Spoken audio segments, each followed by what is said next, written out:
Good morning. कसे आहात तुम्ही सगळे? देवाला नमस्कार करून आता मी प्रवासाला निघालेलो आहे. मँचेस्टरहून पुण्याला आणि पुण्याहून वर्ल्ड कपला असा माझा प्रवास असणार आहे. नेहमी मी टूरला जात असताना बॅग भरलेली दाखवतो, कशी तयारी करतो दाखवतो. आज लांबचा प्रवास करताना तुम्ही काय करायला पाहिजे याची एक छोटीशी तुम्हाला माहिती देतो. या इकडे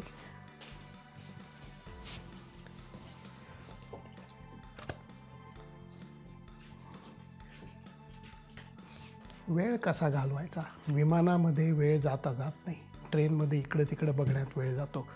मग एक छान पुस्तक घ्यायचं बरोबर.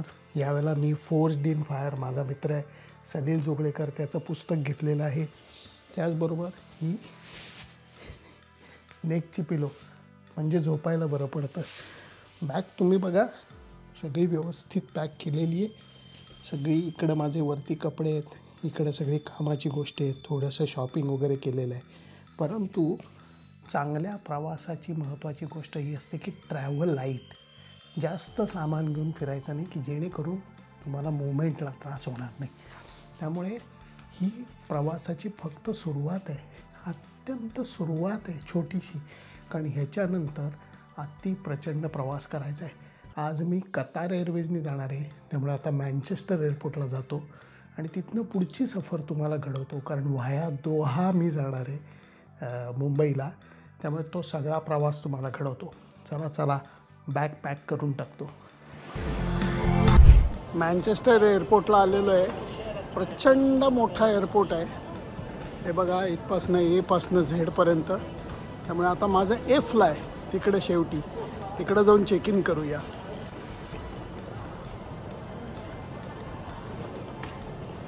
हा एअरपोर्ट बिझी एवढ्याकरता असतो. आज त्या मानाने रविवार असल्याने गर्दी कमी आहे.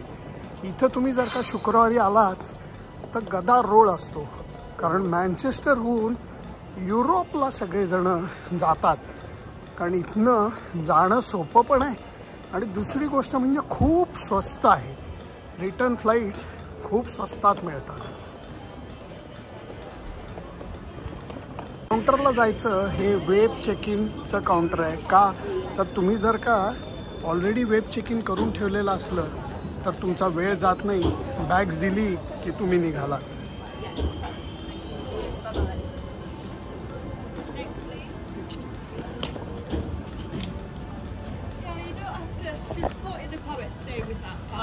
20 किलोचा माझा अलाउन्स आहे, पण बॅग माझी 19 किलोच आहे. म्हणून मी सांगतो तुम्हाला ट्रॅव्हल लाईटला महत्त्व आहे.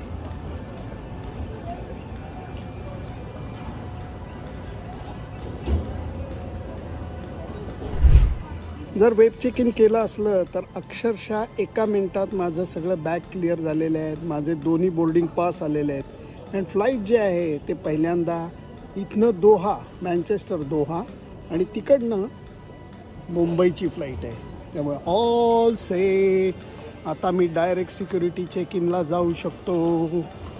त्यामुळे तुम्ही जर का आंतरराष्ट्रीय प्रवास करत असलात तर बॅगेज चेक इन करायला वेळ घालवायचा नसला तर उत्तम उपाय वेब चेक इन करायला अजिबात विसरू नका. आणि त्याच्यामध्ये सुद्धा तुमचं मील वगैरे सगळ्या गोष्टी व्यवस्थित सिलेक्ट करा की जेणेकरून तुम्हाला विमानामध्ये सुद्धा स्पेशल ट्रीटमेंट मिळेल. कुठल्याही एअरपोर्टला गेलं की सिक्युरिटीची लाईन असतेच, पण आज रविवार असल्यामुळे किंचित लाईन कमी दिसते. त्यामुळे सिक्युरिटी करून आज जायला जास्त वेळ नाही लागायला.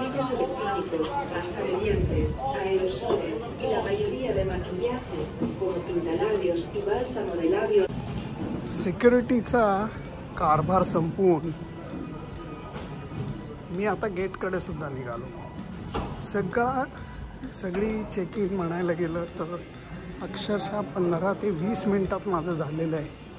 कारण सगळ्या गोष्टी व्यवस्थित प्लॅन केलेल्या होत्या आणि त्यामुळे अनावश्यक वेळ, अनावश्यक त्रास झालेला नाही. त्यामुळे आता फ्लाईटला भरपूर वेळ आहे. आता रिलॅक्स करायचं आहे, आराम. कारण एअरपोर्टवरती वेळ घालवणं हा सुद्धा एक कलेचा भाग आहे. तोही तुम्हाला दाखवतो. चला. Good morning. कारण 15 ते 20 मिनटात माझं चेक इन सगळं बॅग जाऊन बोर्डिंग कार्ड येऊन सिक्युरिटी क्लिअरन्स करून आता मी मस्तपैकी एअरपोर्टला आत आलेलो आहे. त्यामुळे नो प्रॉब्लेम, रिलॅक्स. तुम्हाला सगळ्यांना मिस करणार आहे खूप. थँक गॉड जरा हे मँचेस्टरचं एअरपोर्ट आता बदललं आहे. पूर्वीचं म्हणजे अगदीच छोटंसं आणि अनकम्फर्टेबल होतं. आता जरा त्यांनी मॉडर्न केलं आहे थोडंसं. Thank God. कारण नाहीतर इतकं गर्दी, इतका गोंगाट, बसायला जागा नाही. आता जरा त्याला सगळ्याला आता थोडंसं रूप आलं आहे. त्यामुळे बरं आहे. त्यामुळे आता कुठंतरी बसून छानपैकी कॉफी प्यावी आणि टिपी करावा. कारण चांगले 2 तास आहेत मला. बघतो आता वरती बिरती फिरून जरा.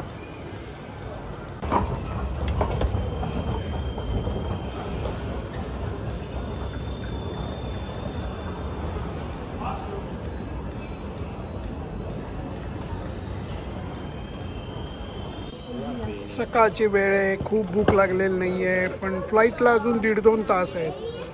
फ्लाईट उडाल्यानंतर 1 तासाने तुम्हाला खायला मिळतं. त्यामुळे घाई गडबड होऊ नये म्हणून थोडासा एक ज्यूस आणि अगदी लाईट असं मोझरेला घातलेलं ब्रेड खातोय.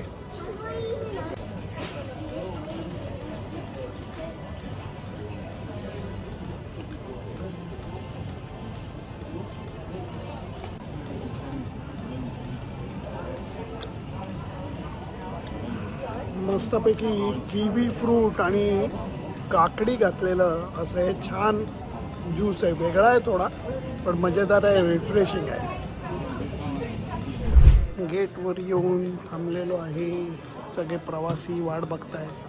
पहिल्यांदा वैमानिक आत जातात, मग क्रू आत जातो, मग प्रवाशांना आत पाठवलं जातं.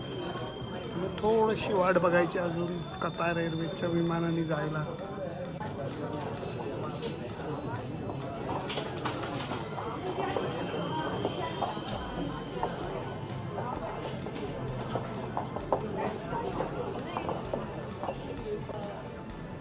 मँचेस्टरचं वातावरण अजूनही पावसाळीच आहे.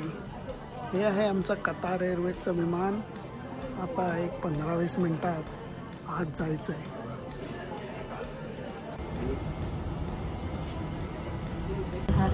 विमानात येऊन बसलेलो आहे.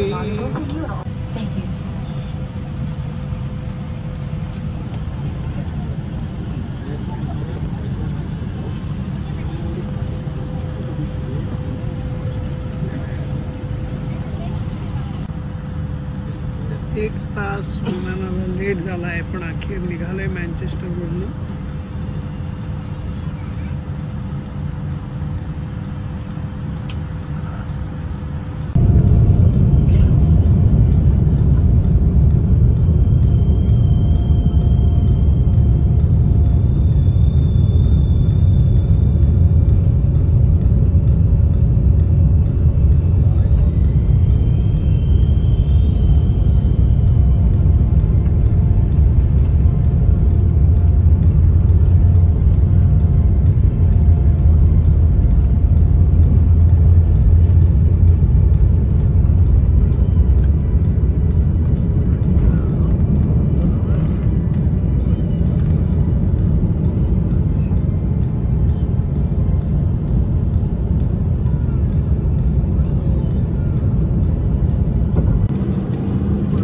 वेळ घालवायचा चांगला असला तर एक डॉक्युमेंटरी आणि एकच सिनेमा चूज करून बघायचा.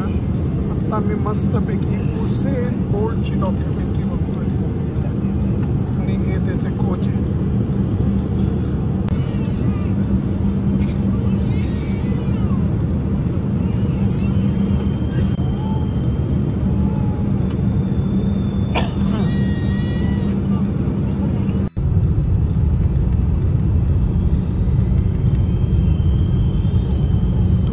कतारला लँडिंग होतानाचं दृश्य आहे.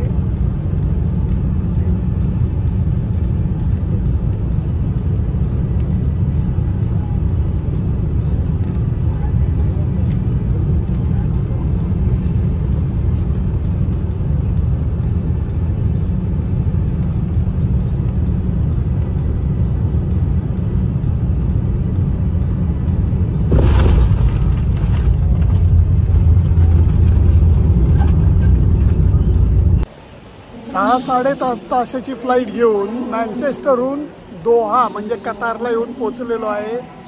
विमानाची एक सफर तुम्हाला घडवली कशी वाटली जरूर सांगा, कारण प्रवास अव्याहत चालू राहणार आहे. परंतु आता तुमच्याशी संपर्क माझ्या लाडक्या पुण्यातनं. Bye bye.